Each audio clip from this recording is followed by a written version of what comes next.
आणि आता आपण बघूया सविस्तर बातमीपत्र। गेले 3 महिन्यांपासून शेतकरी कर्जमाफी होईल या आशेने कर्जाची रक्कम बँकेत भरत नसल्याचं दिसतंय। मात्र आर्थिक स्थिती लक्षात घेता शेतकऱ्यांनी 31 मार्च पूर्वी पीक कर्जाची रक्कम बँकेत भरावी असं आवाहन अजित पवारांकडून करण्यात आलंय।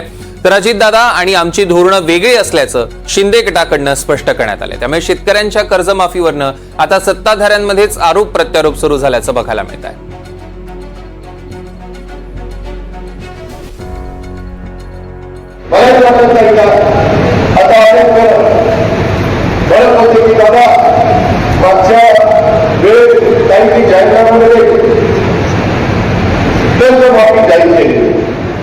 आज तारीख 28 या कार्यक्रमाच्या निमित्तानं महाराष्ट्रातल्या जनतेला स्पष्ट सांगतो, 31 तारखेच्या आत आपापले पैसे भरा पीक कर्जाचे।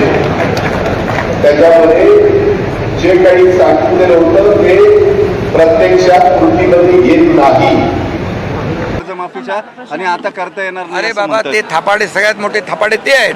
त्यांच्या काळात वीज बिल माफ केलं होतं आणि लगेच सरकार आल्यावर लगेच बिलं पाठवली। थापाडे कोण? आम्ही का ते? त्यामुळे एकच मी सांगतो, आम्ही जे शब्द दिलेला आहे ते आम्ही बघा, शेवटी राज्याची आर्थिक परिस्थिती जी आहे सगळं चाललं पाहिजे, विकासही झाला पाहिजे, कल्याणकारी योजनाही चालू राहिल्या पाहिजे, लोकांचा पगारही झाला पाहिजे, सगळं चाललं पाहिजे।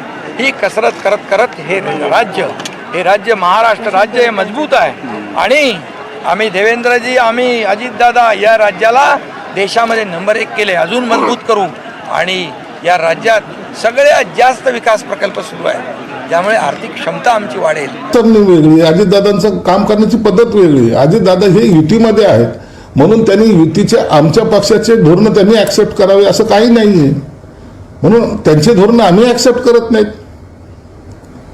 ते त्यांच्या पद्धतीने चालतात, आम्ही आमच्या पद्धतीने चालतो। युतीमध्ये असताना युतीचे धोरण फक्त जी कामाचे धोरण आहेत त्यावर चर्चा होते, त्यांचे वैयक्तिक विचार वेगळे आहेत आणि आमचे वेगळे आहेत। आम्ही हिंदुत्ववादी आहोत, अजितदादा हिंदुत्ववादी आहेत का?